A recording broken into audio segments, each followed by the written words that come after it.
మొట్టమొదటి factory outlet మన Mukunda jewellers లో లైట్ వెయిట్ ఆభరణాల కలెక్షన్స్ ఎన్నెన్నో విఏ కేవలం 2-12% మాత్రమే. మరో నూతన బ్రాంచ్ ప్రారంభం మన జూబ్లీ హిల్స్ లో.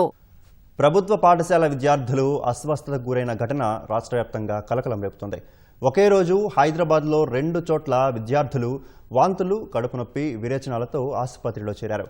మాదాపూర్ చంద్రనాయక్ తండా ప్రభుత్వ పాఠశాల విద్యార్థులు 44 మంది, బాగ్లింగంపల్లిలోని శ్రీరామ్ నగర్ మైనార్టీ గురుకుల పాఠశాలకు చెందిన 25 మంది బాలికలు అస్వస్థతకు గురయ్యారు.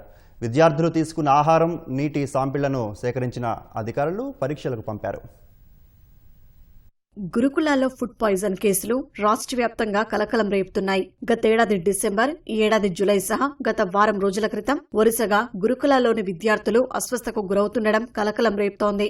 తాజాగా బాగ్లింగంపల్లి శ్రీరామ్ నగర్లోని గురుకుల పాఠశాల విద్యార్థులు 25 మంది అస్వస్థకు గురయ్యారు. రాత్రి భోజనంలో అన్నం, పప్పు, కూర తిన్నామని, ఉదయం అల్పాహారంగా ఉప్మా తీసుకున్నట్టు విద్యార్థులు వైద్యులకు తెలిపారు. అయితే బ్రేక్ఫాస్ట్ చేసిన తర్వాత విద్యార్థులు తీవ్రమైన వాంతులు, విరేచనాలు, కడుపు నొప్పితో బాధపడుతుండటంతో వారిని కింగ్కోటి, నీలోఫర్ ఆసుపత్రులకు తరలించి చికిత్స అందిస్తున్నారు.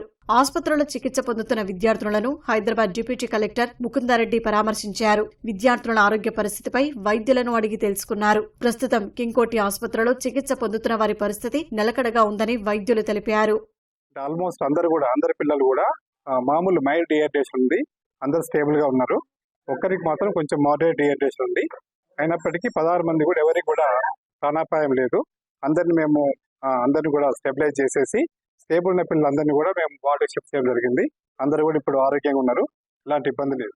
మరోవైపు మాదాపూర్ చంద్రనాయక్ తాండా ప్రభుత్వ పాఠశాల విద్యార్థులు 44 మంది అస్వస్థకు గురై కొండాపూర్ ఆసుపత్రిలో చేరారు. వీరిలో 19 మంది బాలురు ఉండగా మరో 25 మంది బాలికలు ఉన్నారు. మధ్యాహ్న భోజనం అనంతరం పిల్లలు వాంతులు, విరేచనాలతో ఇబ్బంది పడటంతో పాఠశాల సిబ్బంది వారిని కొండాపూర్ ఏరియా ఆసుపత్రికి తరలించారు.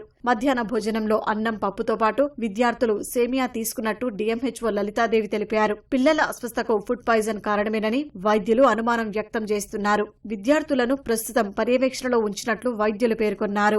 మనము అంటే దేనివల్ల అని మన మున్సిపల్ అఫీషియల్స్ కూడా అలర్ట్ చేస్తాము. మున్సిపాలిటీ హెల్త్ ఆఫీసర్ కూడా వచ్చారు. సో వాళ్ళు water samples, food samples collect చేశారు మున్సిపాలిటీ వాళ్ళు. సో డిపెండ్స్ ఆన్ రిపోర్ట్ని బట్టి ఉంటుంది. మైట్ బి మెయిన్గా మాత్రం అది పాయిజనింగ్, వామిటింగ్స్ అని ఫుడ్తో ఉంటుంది, వాటర్తో ఉంటుంది. అది మనకు రిపోర్ట్ని బట్టి రూల్ అవుట్ చేయాల్సి ఉంటుంది.